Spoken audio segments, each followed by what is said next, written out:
Hello friends, welcome back to Money, Business and Finance, and in our discussion of talking about small businesses and how they should be scaling and why they should be hiring people.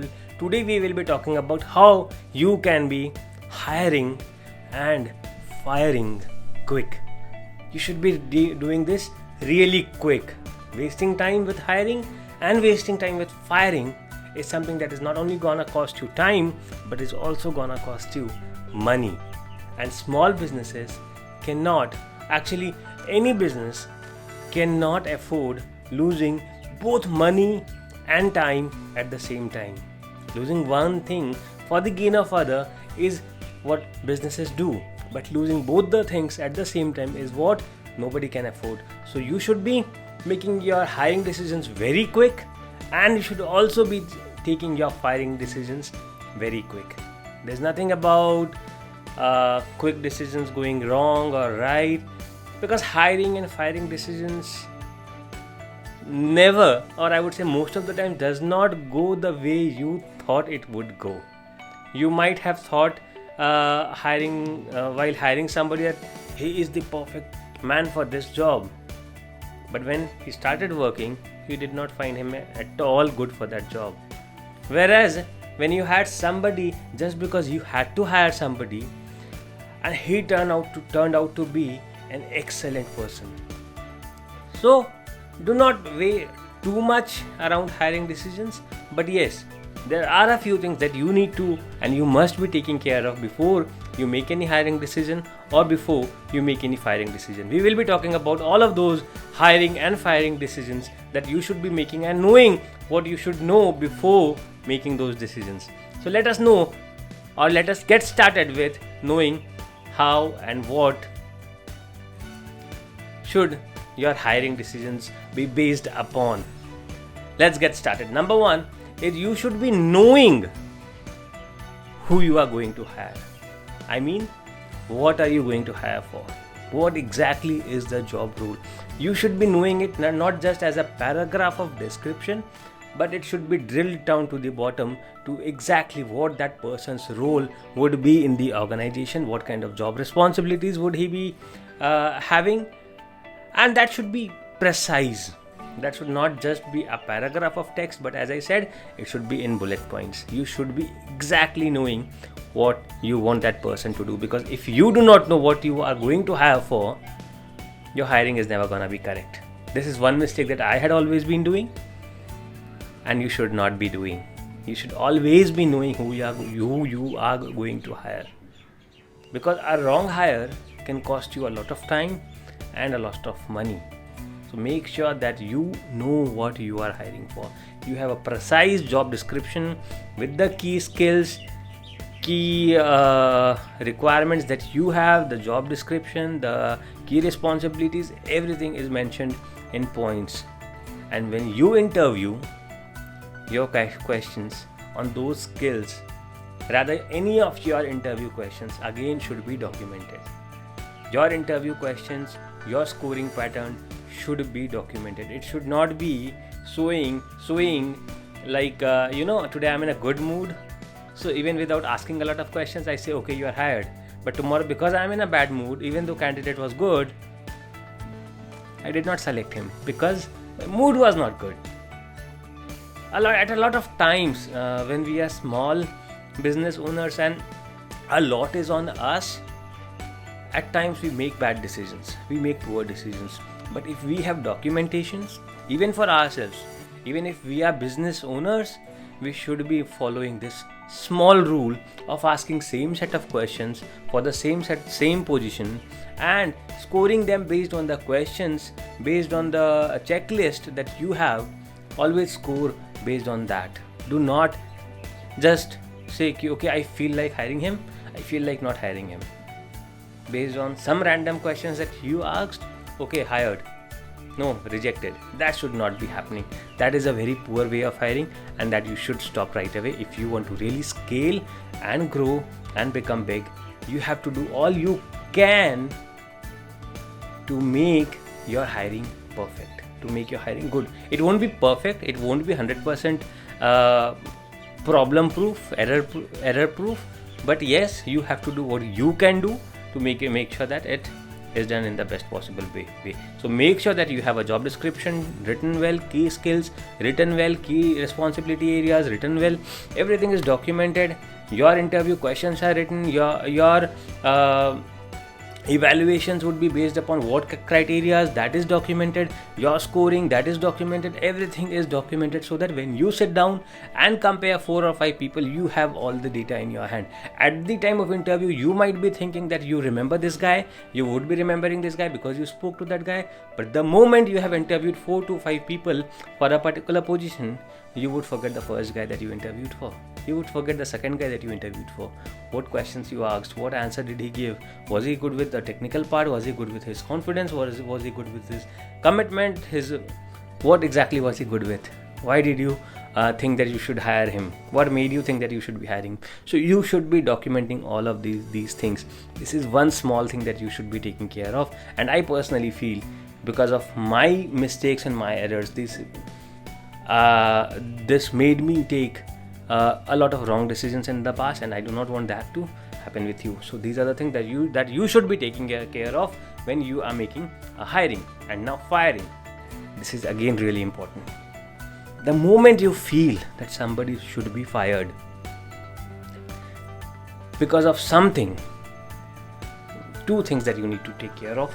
Number 1, take out a document that you should have maintained about the good things about that person and the bad things about that person.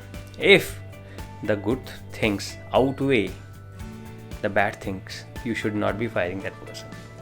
If the good things outweigh the bad things, just because today he did something miserably wrong does not mean he has always done wrong things.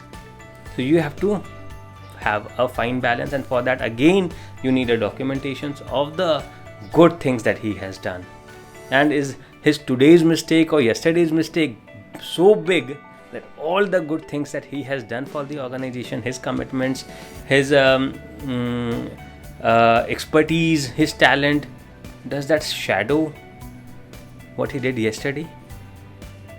Does that, or what he did yesterday or today, whatever wrong he did, does that shadow all the good things? That if yes, then you should go ahead and fire, but if no, then you will have to get normal, and see why you should be having him. Leave it for a day, maybe think over it, and when you come the next day, you will have enough reasons to make him stay. Next way is to find out if you should be hiring or firing somebody is by comparing on 2 things: commitment versus skills. There might be a lot of people who are really skilled, but what really matters is commitment.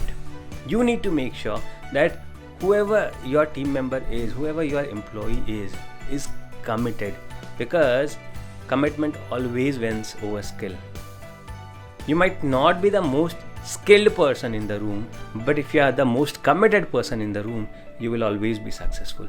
So make a team of committed people, not the most skilled people, but the most committed people. If you are able to find the most committed people in your team, nobody can stop you from growing, nobody can stop you from becoming the best.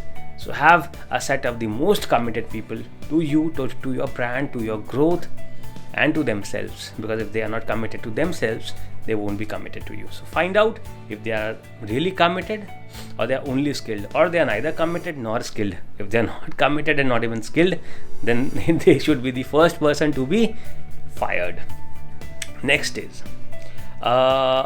comparison between the core values and the results that they give. This is somewhere close to commitment and skills, but commitment and skill comes before the core values and the results, because that is something that they would be judged on later, based on the results that they have been giving and what core values do they carry. So when I say core values, what does that exactly mean? Number 1, have they been making excuses? Give an answer to yourself, a yes or a no. Have they been making excuses, or they are of an attitude where they make everything happen? Number 2, do they accept their faults? Do they accept their team's fault? Are they learning new things every day and applying it to how is their integrity? Good, bad? How do they treat their colleagues, their co-team members? That is really important.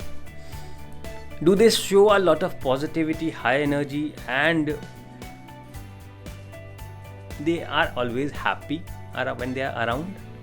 This is a part of an important core value, because if they are sad and mad and crazy and they are not happy and they are not high on energy, they are always infectious. They will make others also the same. So keep a track of the things that I am saying. They are always telling the truth.